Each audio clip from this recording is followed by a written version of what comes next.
All welcome back to my channel Devi vlogs. So ఈరోజు వీడియోలో నేను మేజర్గా అబ్రాడ్ వెళ్ళినప్పుడు షాపింగ్ ఎలా చేయాలి తక్కువ బడ్జెట్లో అనే విషయం గురించి నేను ఎక్స్ప్లెయిన్ చేయబోతున్నా. ఏంటి అంటే నేను ఎక్స్పీరియన్స్ చేశాను కాబట్టి రియల్గా మనకి ఏది బెస్ట్ అనేది నేను చెప్తాను.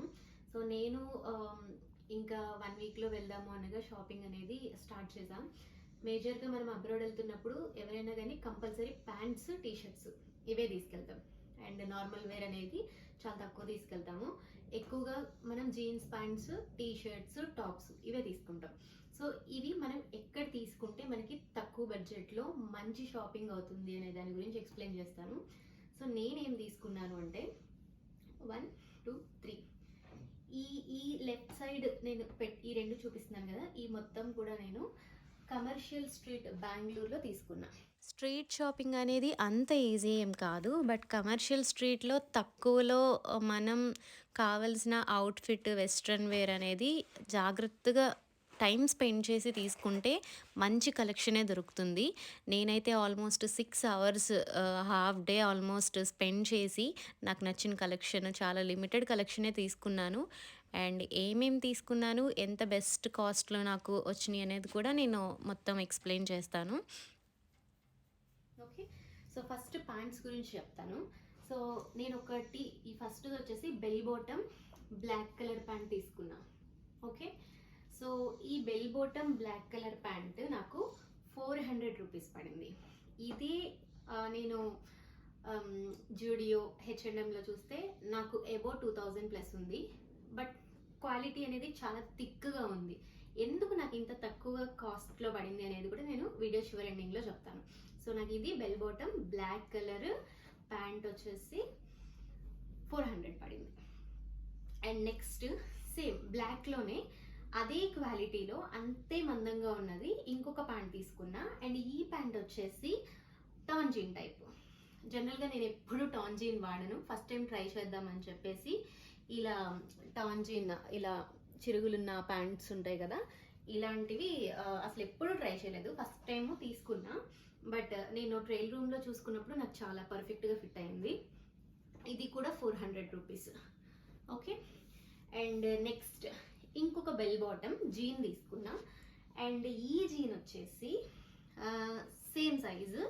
అండ్ చూడండి క్వాలిటీ కూడా చాలా బాగుంది, మందంగా ఉంది. ఇది నాకు ఇంకా తక్కువ వచ్చింది. ఇది 250 రూపీస్కి వచ్చింది. ఓకే, మనం ఓపిక చేసుకుని తిరగాలి కానీ చాలా తక్కువ బడ్జెట్లో చాలా మంచి క్వాలిటీ షాపింగ్ అనేది మనం చేయొచ్చు. ఓకే, సో ఇవన్నీ కూడా నేను కమర్షియల్ స్ట్రీట్లో తీసుకున్నా. ఓకే, నెక్స్ట్ వచ్చేసి టాప్స్ 1, 2, 3, 4, 5, 6 టాప్స్. ఈ టాప్స్ వచ్చేసి ఈ టాప్స్ అన్నీ కూడా ఇది కొంచెం వెస్ట్రన్ వేర్ టైప్ అనమాట. ఇలా ఉంటుంది స్లీవ్లెస్ టాప్. ఓకే, ఇవన్నీ కూడా 200కి వచ్చినాయి. నాకు ఇది చాలా బాగుంది. అండ్ ఇవన్నీ క్యాజువల్ టీషర్ట్స్, ఇవన్నీ కూడా 200కి వచ్చేసినాయి.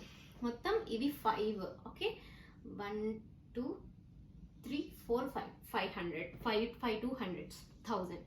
ఓకే, అండ్ ఎస్పెషల్లీ మేజర్గా నేను చూపించాలి అనుకుంటున్నది ఏంటి అంటే ఇది ఆఫీస్ వేర్కి జాకెట్ అనమాట. సో చాలా అంటే చాలా బాగుంది. వేసుకున్నప్పుడు వీడియో ఎలా ఉంటుంది అనేది వీడియో కూడా నేను ఎండింగ్లో యాడ్ చేస్తాను, చూడండి. చాలా అంటే చాలా పర్ఫెక్ట్ సైజ్లో నాకు దొరికింది. అండ్ దీని కాస్ట్ చెప్తే ఎవ్వరు నమ్మరు. జస్ట్ ఇది 400కి నాకు స్ట్రీట్ షాపింగ్లో దొరికింది. కమర్షియల్ స్ట్రీట్ షాపింగ్లో నాకు దొరికిన ఒక బెస్ట్ జాకెట్ అనమాట. నేను అంత క్రితం చాలా ట్రై చేశాను, బట్ నాకు ఎక్కడ దొరకలేదు. అబ్రాడ్ వెళ్తున్న వాళ్ళు కానీ ఆఫీస్ వేర్కి మీరు ట్రై చేద్దాం అనుకున్న వాళ్ళు, సాఫ్ట్వేర్ ఇంజనీర్స్ అయితే పక్కా ఇలాంటివి మీరు ఓపిక చేసుకుని తిరిగితే అండ్ సేల్స్ ఉన్న టైంలో మీకు తక్కువ బడ్జెట్లో మంచి షాపింగ్ అయిపోతుంది. ఓకే, సో ఇప్పుడు నాకు కమర్షియల్ స్ట్రీట్లో మొత్తం నాకు అయిన బడ్జెట్ చెప్తాను. ఇది 400 అండ్ ఇది ఒక 1000, 1400. అండ్ ఇదొక 250 అంటే 1650. ఇదొక 400, 2050. ఇది ఇంకొక 400, 2450 అంటే 2500. ఒక 50 రూపీస్ తక్కువ 2500కి నాకు 3 ప్యాంట్స్, 5 టాప్స్, ఒక జాకెట్ వచ్చింది. Okay, so 2500. అండ్ నెక్స్ట్ వచ్చేసి ఈ 2 ప్యాంట్స్ బ్రాండెడ్ క్లాత్స్. ఓకే, ఈ ఈ మొత్తం స్ట్రీట్ షాపింగ్ నేను 2500లో చేశాను. అండ్ ఇప్పుడు ఈ ప్యాంట్స్, బ్రాండెడ్ ప్యాంట్స్, ఇవి వీటికి ఎంత పడినాయో చూద్దాం. సో ఇది వచ్చేసి జీన్ ప్యాంట్. ఈ జీన్ ప్యాంట్ వచ్చేసి మనకి నార్మల్ పెన్సిల్ కట్ ఉంటుంది కదా, పెన్సిల్ కట్ జీన్. ఇది వచ్చేసి నాకు 2000 పడింది. ఓకే, అండ్ నెక్స్ట్ నాకు వైట్ ప్యాంట్ లేదు, ఎప్పటి నుంచో తీసుకుందామని ఇది కూడా బ్రాండెడ్లో తీసుకున్నాను, ఎందుకంటే నాకు స్ట్రీట్ షాపింగ్లో ఎక్కడ దొరకలేదు వైట్ ప్యాంట్. సో ఇది కూడా బెల్ బాటమ్. ఈ ప్యాంట్ వచ్చేసి నాకు 1000 పడింది. ఓకే, ఇది యాక్చువల్ కాస్ట్ 2000 ఉంది, బట్ ఇది నాకు ఆఫర్లో 1000కి వచ్చింది. ఇది యాక్చువల్ కాస్ట్ అరౌండ్ 3600 ఉంది, నాకు ఆఫర్లో 2000కి వచ్చింది. ఓకే, సో ఇప్పుడు నేను బ్రాండెడ్ క్లాత్స్కి వెళ్తే 3000లో నాకు కేవలం 2 ప్యాంట్లు మాత్రమే వచ్చినాయి. అదే నేను 2500 పెట్టి స్ట్రీట్ షాపింగ్లో క్వాలిటీ షాపింగ్ చేసి ఆఫర్స్ చూసుకొని టైం స్పెండ్ చేశాను కాబట్టి ఒక డే మొత్తం ఆల్మోస్ట్ ఒక 6 అవర్స్ అనుకోండి, 6 అవర్స్ నేను స్పెండ్ చేసినందుకు నాకు 2500, 450 అరౌండ్ 2500లోనే నాకు ఇన్ని క్లాత్స్ వచ్చినాయి. అంటే ఆల్మోస్ట్ నేను ఈ ప్యాంట్స్ని, టాప్స్ని మార్చి వేసుకున్నా కూడా ఇయర్ మొత్తం మేనేజ్ చేయొచ్చు. సో ఇలా లో బడ్జెట్లో స్ట్రీట్ షాపింగ్ బెస్ట్ అని నేను చెప్తాను when compare to branded clothes. Branded clothes ఉంటాయి, బట్ మనం టైం స్పెండ్ చేసి షాపింగ్ చేస్తే స్ట్రీట్ షాపింగ్ లో బడ్జెట్లో బెస్ట్ వే అని చెప్తాను. ఇక్కడ ఎక్కువ కాస్ట్ పెట్టి 2 కొనుక్కునే కన్నా స్ట్రీట్ షాపింగ్లో తక్కువ బడ్జెట్లో ఎక్కువ క్లాత్స్ మంచివి సెలెక్ట్ చేసుకోమని నేనైతే అందరికీ సజెస్ట్ చేస్తాను.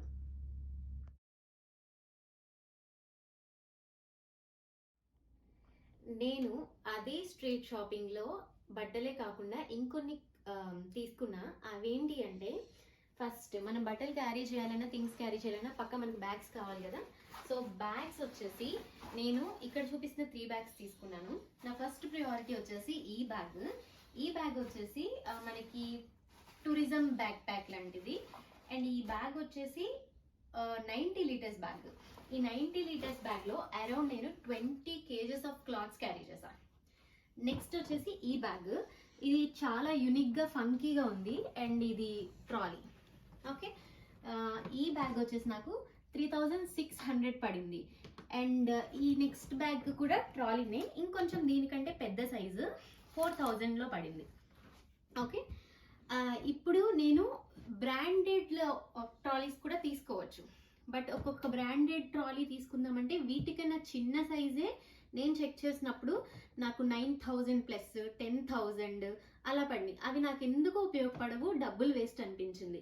అందుకనే మొత్తం థింగ్స్ అన్నీ క్యారీ చేసుకోవాలి అండ్ ప్రాపర్గా 20 kgs నేను క్యారీ చేయాలి కాబట్టి యుటెన్సిల్స్, గ్రాసరీస్ అన్నీ ఇందులో క్యారీ చేశాను. And blankets, shoes and different extra carry చేసినవన్నీ ఇందులో పెట్టుకున్నా. ఓన్లీ బట్టలకు వచ్చేసి ఇది పెట్టుకున్నా. సో నేనైతే ఈ 3 బ్యాగ్స్ క్యారీ చేశాను. మీరు కూడా నేను ఇస్తున్న మంచి సజెషన్ ఏంటి అంటే, అబ్రాడ్ వెళ్ళేటప్పుడు ఫస్ట్ ప్రిఫరెన్స్ ఇలాంటి బ్యాగ్స్కి ఇవ్వండి. ఎందుకంటే మీరు 20 kgs ఆఫ్ స్టఫ్, క్లాత్సే కానీ ఏవైనా కానీ ఈ ఒక్క బ్యాగ్లో చాలా పడతాయి. అండ్ అలా పట్టేటట్లుగా మనం ఎలా సర్దుకోవాలి అన్నది కూడా నెక్స్ట్ కంటిన్యూటివ్ వీడియోలో ప్యాకింగ్ ఉంటుంది. ఆ ప్యాకింగ్లో కూడా చూడండి. ఫస్ట్ నేను ఇలాంటిది ప్రిఫర్ చేస్తాను. నెక్స్ట్ మీరు ట్రాలీస్, ఎక్స్ట్రా థింగ్స్ ఉన్నాయంటే ఇలాంటి తక్కువ బడ్జెట్లో చీప్ అండ్ బెస్ట్లో తీసుకోండి. అది కూడా స్ట్రీట్ షాపింగ్కి వెళ్తేనే బెస్ట్. ఎక్కువ ఖర్చు పెట్టేసి 10,000 పెట్టి అవి మనకి ఎటు సరిపోకుండా మళ్ళీ ఎక్స్ట్రా బ్యాగ్స్ పెట్టి ఎక్కువ బ్యాగ్స్ లగేజ్ క్యారీ చేసే కంటే ఎక్కువ స్టఫ్ తక్కువ లగేజ్ బ్యాగ్స్తో మనకి కంప్లీట్ అయిపోయేలాగా ఇలాంటి బ్యాగ్స్ని ప్రిఫర్ చేయండి. నేను షాపింగ్ కంప్లీట్ అయిపోయిన ఇమీడియట్ నెక్స్ట్ డేనే ప్యాకింగ్ స్టార్ట్ చేశానండి. నేను చాలా ప్యాక్ చేసుకోవాలి అని ముందుగానే స్టార్ట్ చేసుకున్నాను. అండ్ ప్యాకింగ్ కూడా ఎలా పడితే అలా చేయలేదు. ఉన్న బట్టలన్నిటినీ కూడా నేను ఏవైతే తీసుకెళ్ళాలనుకుంటున్నానో వాటిని హాఫ్ ఫోల్డ్ చేసి ఇక్కడ వీడియోలో చూపిస్తున్న విధంగా రోల్ చేశాను అనమాట. రోల్ చేసి వాటికి రబ్బర్ బ్యాండ్స్ వేసా, ఆ రోల్ అనేది ఊడిపోకుండా ఉండడం కోసం. ఇలా ఎందుకు చేశాను అంటే, ఎక్కువ బట్టలు క్యారీ చేసుకోవచ్చు. ఇలా చేయడం వల్ల మనం తక్కువ స్పేస్లోనే ఎక్కువ బట్టలు అనేవి పడతాయి అన్నమాట. సో ఆల్మోస్ట్ నాకున్న బట్టలన్నిటిని కూడా నేను ఇలానే క్యారీ చేశాను. ఎక్సెప్ట్ పెద్ద పెద్ద లెహెంగాస్ ఉంటాయి కదా, ఒక లెహెంగా పెట్టుకున్నాను. అది తప్ప రిమైనింగ్ అన్నీ కూడా వెస్ట్రన్ వేర్ ఇలానే ఫోల్డ్ చేశాను. చిన్న చిన్నవి ఉంటే ఒకదానిపైన ఇంకొకటి ఇలా వేసేసి కూడా నేను రోల్ చేసేసి మొత్తం నీట్గా సర్దేసుకున్నా. అబ్రాడ్ వెళ్ళిన తర్వాత డెఫినెట్లీ మీరు సిమ్ అయితే కొత్తది తీసుకుంటారు అక్కడ నెట్వర్క్ని బట్టి. దాంతోపాటు మీరు ఇండియన్ సిమ్ కూడా కంటిన్యూ చేయాలి అనుకుంటే బ్యాంకింగ్ ట్రాన్సాక్షన్ చేసేటప్పుడు ఓటీపీ కోసం తప్పకుండా మనకి అక్కడ ఉండే నెట్వర్క్ని బట్టి ఇండియన్ నెట్వర్క్ ఏదైతే ఉంటుందో దానికి మీరు పోర్ట్ చేంజ్ చేసుకోవాల్సి ఉంటుంది. సో ఆ పర్పస్గా నేనైతే నా పోర్ట్ని కూడా ఎయిర్టెల్కి చేంజ్ చేసుకున్నా. Finally the day I'm leaving Bengaluru. Last day వచ్చేసింది. సో చాలా నాకు మెమరీస్ అనేవి ఇక్కడ ఉండిపోయాయి. లాస్ట్ 1 ఇయర్ నుంచి ఈ బెంగళూరులో టైం తెలియకుండానే గడిచిపోయింది. మొత్తానికి నాకైతే ఈ బెంగళూరు ఎంత నచ్చిందంటే ఇంకా నేను చెప్పలేను. లైఫ్లో ఇంకా సెటిల్ అయితే ఎప్పటికైనా బెంగళూరులోనే సెటిల్ అయిపోవాలి అని గట్టిగా ఫిక్స్ అయిపోయాను. ఏదో అబ్రాడ్కి వెళ్తున్నాం కానీ ఫాస్ట్గా సెటిల్ అవ్వాలి అని, తప్పకుండా ఇక్కడే సెటిల్ అవ్వాలి ఎప్పటికైనా అని ఒక్కటైతే నేను గట్టిగా అనుకున్నా. నెక్స్ట్ నేను ఇష్టంగా కొనుక్కున్న bed, washing machine and place అంత ఒక్క క్షణంలో అలా అయిపోయినాయి అనమాట. ఇమీడియట్గా మా ఫ్రెండ్స్ అందరినీ కలిసి సెండ్ ఆఫ్ ఇచ్చేసి మొత్తానికైతే బెంగళూరు నుంచి విజయవాడకు వచ్చేసి మా ఊరు వెళ్ళిపోయాను. అరౌండ్ 1 వీక్ నేను అక్కడ స్పెండ్ చేశాను. నెక్స్ట్ ఆబ్వియస్లీ స్టార్ట్ అవ్వాల్సిందే కదా, డే అయితే వచ్చేసింది. క్లాత్సే కాకుండా నేను సెల్ఫ్ కుకింగ్ చేసుకుంటాను కాబట్టి నేను యుటెన్సిల్స్ కూడా క్యారీ చేశాను. ఒక ప్రెషర్ కుక్కర్, కర్రీ ప్యాన్, అలాగే టీకి టిఫిన్ చేసుకోవడానికి దోశ ప్యాన్, అలాగే గరిటెలు, మిక్సర్, ఎక్స్ట్రా గ్యాస్ కట్ ఇవన్నీ కూడా క్యారీ చేశాను. కప్సే కానీ, ఆయిల్ డిస్పెన్సరే కానీ ఇవన్నీ కూడా నేను మీషోలో ఆర్డర్ చేశానన్నమాట. అండ్ గుంట పొంగనాల ప్యాన్ కూడా నేను మీషోలో ఆర్డర్ చేశాను. ఇవే కాకుండా ఫుడ్ ఐటమ్స్ కూడా క్యారీ చేశాను. 1 హోల్ మసాలా బాక్స్, గరం మసాలా, జీరా, ధనియాల పొడి, పసుపు అండ్ సూజీ ఉప్మా చేసుకోవడం కోసం, కారం 2 డబ్బాలు పెట్టుకున్నాను దొరుకుతుందో లేదో అని. అండ్ కాఫీ, షుగర్, ఎప్పుడైనా వెజ్ తినాలనిపిస్తే పప్పు అలా తీసుకున్నానమాట, ఒక 1/2 కేజీ వరకు. నెక్స్ట్ 1 ఇయర్కి సరిపడా నేను శానిటరీ నాప్కిన్స్ ముందుగానే పెట్టుకున్నాను సేఫ్ సైడ్. అండ్ ఇక్కడ కూడా దొరుకుతాయి అనుకోండి. టీ కూడా నేను పెట్టుకున్నాను. And I'm tea addicted. And basic things, soaps, shampoos, అలాగే paste, extra tooth brushes and సున్నుపిండి, ఇవన్నీ కూడా బేసిక్ థింగ్స్ కదా. ఇవన్నీ ఆల్మోస్ట్ నాకు 1 ఇయర్కి వచ్చేస్తాయి అనమాట. ఇవన్నీ విడివిడిగా కాకుండా ఇలా ఒక బాక్స్లో సర్ది పెట్టుకున్నాను అనమాట. మొత్తం ప్యాకింగ్ అయిపోయిన తర్వాత నాకు టికెట్లో ఇచ్చిన వెయిట్ ప్రకారం నేను మొత్తం ఒకసారి వెయిట్ చూసుకున్నా. ఒక 2 కేజెస్ సేఫ్ సైడ్ తక్కువనే పెట్టుకున్నా. ఫైనలీ ఈవినింగ్ అరౌండ్ 8 నేను స్టార్ట్ అయ్యాను. 9 నాకు బస్సు. 1 డే బిఫోరే నేను ఆల్మోస్ట్ ఇంట్లో నుంచి స్టార్ట్ అయ్యానమాట. నాకు హైదరాబాద్ నుంచి నెక్స్ట్ డే ఫ్లైట్ అయితే మలేషియాలో అండ్ కనెక్టింగ్ ఫ్లైట్ ఉంది. సో ఇబ్బంది పడకూడదని ముందుగానే 1 డే బిఫోర్ హైదరాబాద్ ట్రావెల్ చేసి మా అంకుల్ వాళ్ళ ఇంట్లో స్టే చేశానన్నమాట. అండ్ మా వాళ్ళందరికీ మంచిగా సెండ్ ఆఫ్ చెప్పాను. మాకైతే చాలా ఎమోషనల్ అయిందనమాట. అందరినీ విడిచిపెట్టి అంత దూరం ట్రావెల్ చేయడం కష్టమే కదా. అందరికీ చెప్పేటప్పుడు నాకేమనిపించలేదు. బట్ నెక్స్ట్ డే ఇంకా ఈవినింగ్ స్టార్ట్ అయిపోతాము అనగా నాకైతే చాలా బాధ అనిపించింది. కంట్రోల్ చేసుకోలేకపోయాను ఆల్మోస్ట్. నిన్న నైట్ మా అక్క దగ్గరికి వెళ్ళొచ్చినప్పుడు మా అక్క రిటర్న్లో బాగా ఎమోషనల్ అయిందనమాట, ఏడ్చేసింది. నాకు అప్పుడేం అనిపించలేదు. బట్ లిటరల్లీ బ్రేక్ఫాస్ట్ చేస్తున్న దగ్గర నుంచి నాకు ఏడుపు వచ్చేస్తుంది, ఆపుకోలేకపోతున్నా. అటు వెళ్ళి ఏడవడం, ఇటు వెళ్ళి ఏడవడం. జనరల్గా నేను అందరి ముందు ఏడవను, చిన్నగా చూస్తారని. బట్ ఈసారి నేను ఏడుపు ఆపుకోలేకపోతున్నాను. బెంగళూరులో హైదరాబాద్లో అవసరం వచ్చినప్పుడల్లా, చూడాలి అనిపించినప్పుడల్లా సడన్గా ఇంటికి టికెట్ బుక్ చేసుకుని వచ్చేసేదాన్ని. ఇప్పుడు అంత దూరం నుంచి లక్షలు పెట్టుకొని ఫ్లైట్లకి సడన్గా రాలేం కదా.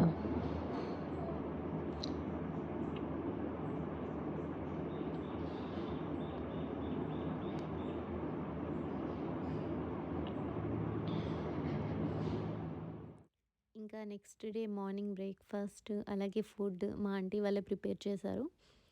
ఈవినింగ్ వరకు అక్కడ స్పెండ్ చేసి ఈవినింగ్ అరౌండ్ 6:00కి ఎయిర్‌పోర్ట్‌కి స్టార్ట్ అయ్యాం. నాకు 12:00కి ఫ్లైట్. కానీ ముందుగానే ప్రొసీజర్స్ అవన్నీ ఎలా ఉంటాయో తెలీదు కదా అని చెప్పేసి నేను ఎర్లీగానే స్టార్ట్ అయ్యాను. అండ్ వెళ్ళిన తర్వాత నా లగేజ్ మొత్తం కూడా ఒక ట్రాలీలో పెట్టుకొని ఒక 1 అవర్ బయటనే వెయిట్ చేశాము. తర్వాత లోపలికి వెళ్ళి మా పేరెంట్స్‌ని ఎలౌ చేయడం కోసం నేను టికెట్ కూడా తీసుకున్నాను. ఆల్మోస్ట్ లోపల వరకు వచ్చారు. బట్ చెక్ ఇన్ దగ్గర ఎలౌ లేదు. ఇంకా ఒక 1, 2 అవర్స్ వెయిట్ చేసిన తర్వాత వాళ్ళు వెళ్ళిపోయారు. అండ్ నేను చెక్ ఇన్ చేసి సెక్యూరిటీ చెక్ అంతా చేసుకున్న తర్వాత లోపలికి వెళ్ళిపోయి చాలాసేపు వెయిట్ చేశా. ఫ్లైట్ అయితే 2 అవర్స్ డిలే అయింది. అండ్ అప్పుడు ఆ గ్యాప్‌లో నేనైతే వర్క్ చేసుకున్నాను. సో, నెక్స్ట్ ఇమ్మీడియేట్‌గా ఫ్లైట్ రాగానే నేను ఫ్లైట్ తీసుకున్నాను. నెక్స్ట్ మలేషియాలో కనెక్టింగ్ ఫ్లైట్. అక్కడి నుంచి వెంటనే ఒక 15 మినిట్స్‌లోనే నాకు నెక్స్ట్ ఫ్లైట్ స్టార్ట్ అయిపోయిందనమాట. చాలా ఉరుకులు, పరుగులు పెట్టి ఫైనల్లీ సిడ్నీ ఎయిర్‌పోర్ట్‌లో దిగిన తర్వాత నా లగేజ్ అయితే రాలేదు. అరౌండ్ 3 అవర్స్ అక్కడ వెయిట్ చేశాను. హోటల్‌కెళ్ళిపోయేసరికి నాకు 12:30 అయిపోయింది. నేనిక్కడ చేసిన మిస్టేక్ ఏంటి అంటే ఒక్క మ్యాగీ ప్యాకెట్ పెట్టుకోలేదండి. ఎందుకంటే నేను రీచ్ అయిన టైంకి నాకు హోటల్‌లో ఫుడ్ లేదు. ఒక్కొక్కసారి ఫ్లైట్స్ డిలే అయితే మనకి ఫుడ్ ఉంటుంది, ఉండకపోదు. కాబట్టి మీరు గనక ట్రావెల్ చేస్తే సేఫ్ సైడ్ ఒక మ్యాగీ ప్యాకెట్ పెట్టుకోండి. అది మీకు తప్పకుండా ఉపయోగపడుతుంది. అండ్ నేను యూనివర్సల్ అడాప్టర్ మర్చిపోయాను. అది ఎయిర్‌పోర్ట్‌లో తీసుకున్నాను. తప్పకుండా మీరు ఎయిర్‌పోర్ట్‌లో దిగిన తర్వాత సిమ్ తీసుకోవడం మర్చిపోకండి. మనకి సిమ్స్ అన్నీ అక్కడే అవైలబుల్‌గా ఉంటాయి. ఇవన్నీ తీసుకొని నేను బయటకొచ్చేసరికి నాకు చాలా చలేసేసిందనమాట. అండ్ సిడ్నీలో ఆ టైంకి చాలా షివరింగ్ వణుకు పుట్టించేంత చలుంది. I met one Indian family also there. And next ఇమ్మీడియేట్‌గా టాక్సీ తీసుకొని నేను హోటల్‌కి రీచ్ అయ్యాను. హోటల్‌కి రీచ్ అయినప్పుడు నాకు ఎయిర్‌పోర్ట్ నుంచి హోటల్ వరకు $94 అరౌండ్ అయ్యింది. అండ్ లాటర్ 97 అనుకుంటా. $94 ఇంక్లూడింగ్ టాక్సెస్ అండ్ ఆల్. నాకు ఫుడ్ లేదు. ఆ రోజు నేను ఇబ్బంది పడ్డాను. మీరు అలాంటి మిస్టేక్ చేయకండి. నెక్స్ట్ డే నేను హోటల్‌కి వెళ్ళి ఇండియన్ రెస్టారెంట్‌కి వెళ్ళి బిర్యానీ తీసుకున్నాననమాట. అప్పటి వరకు నాకు ఫుడ్ క్రేవింగ్స్ మంచిగా చాలా ఉండే. ఇది నా మొత్తం ఇండియా టు ఆస్ట్రేలియా జర్నీ అండి. ఈ వీడియో మీకు రిఫరెన్స్ కింద ఉపయోగపడినట్లయితే అండ్ మీరు నచ్చినట్లయితే definitely please give a thumbs up and subscribe to my channel Devi vlogs. Thank you so much.